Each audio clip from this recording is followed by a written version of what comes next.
When most people think about Italy, this is what comes to mind.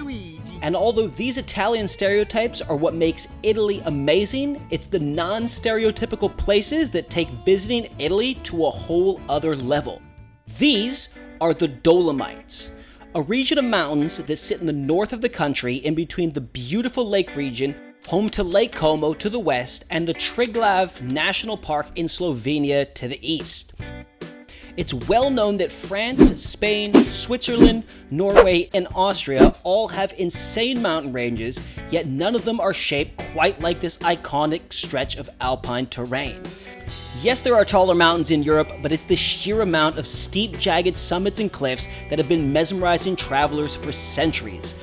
With 18 peaks which rise above 3,000 meters and covering 141,000 hectares, this national park is chock full of titanic marvels for you to discover. There are many things to do in the park, from paragliding, rock climbing, and zip lining, to shopping in cute boutiques, relaxing at spas and wellness centers, and visiting epic viewpoints by gondola. There is something here for everyone's tastes and needs. Yet of these things to do, there are two activities that are not to be missed depending on what season you visit: hiking in the summer and skiing in the winter. Hiking in the Dolomites is just something you gotta see to believe. Cameras do less justice than an O.J. Simpson trial at conveying the jaw-dropping awesomeness of this mountain terrain. We've made another video showcasing what we feel are the 9 must-do hikes, including the most popular and some of the best hidden gems for you to check out after this. In short, the hiking in the Dolomites has something for everyone's ability. From flat hikes around lakes that are handicap-friendly, beginner to intermediate day hikes with over 1,000 meters of elevation gain, multi-day trips from refuge to refuge, and wickedly awesome via ferratas interlaced among these giants. I mean, come on, Cliffhanger was filmed here. You know it's going to be epic.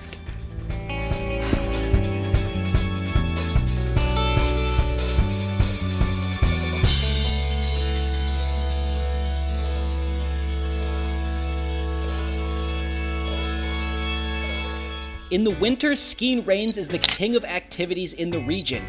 With over 1,200 kilometers of skiable terrain, 1,700 meters of elevation gain, and 450 lifts and gondolas, and the longest run coming in at 11 kilometers long. The skiing here is absolutely ridiculous. The best part is that there is a 12 ski resort super ski pass that will give you access to 12 resorts with only one single lift pass. And to cap this all off, prices are more than half of what you'll pay to go skiing in California, Colorado, and Utah. For those of you who ski typically in North America, the amount you'll save on lift passes is often more than enough to pay your tickets to get to Italy for this Olympic caliber skiing.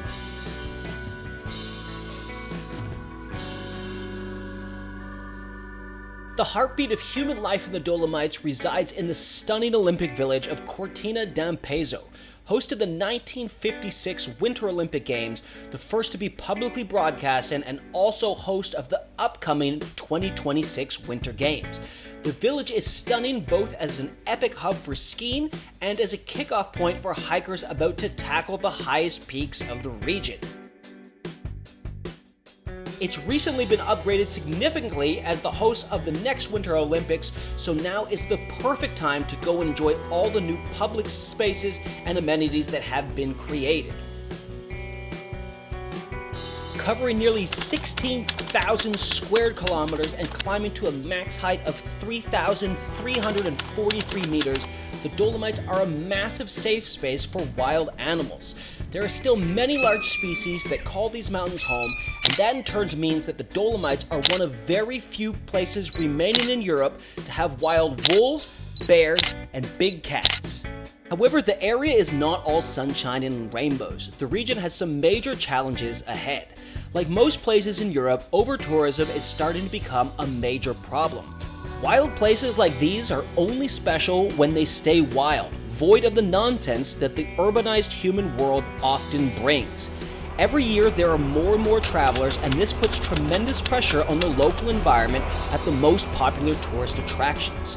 One of the significant variables contributing to the influx of visitors is that the mountains are often much cooler during the peak season in between June and September than other famous landmark destinations in Italy.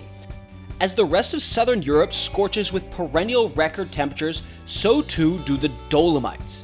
The region gets leaned on to provide water and electricity for other regions that suffer during these hot months. Reservoirs are dropping, winter snow patterns are changing, and more people visiting during summer months is putting pressure on an already very fragile ecosystem. The park unfortunately has only one remaining glacier at the top of its highest mountain, Mount Marmolada, and if things continue the way they have been, in several years there will be no snow during summer months. However, for now, the park remains healthy, vibrant, and a perfect place to visit regardless of season. It is also a very popular destination with camper vans and camping cars, as there are many awesome places to spend the night and enjoy free parking and awesome views of mountains like these. Yet, I am not hopeful that this will continue for much longer, as unfortunately there are a few bad apples out there that are ruining it for the rest of us. So remember to clean up after yourself, respect the freedom that these mountains can provide, and cherish these wild spaces and beauty before they inevitably change in the near future. And although the Dolomites are not a staple thought like the Leaning Tower of Pisa, the Colosseum, wine tours in Tuscany, and so on, they should definitely be on your radar for your next trip to Italy.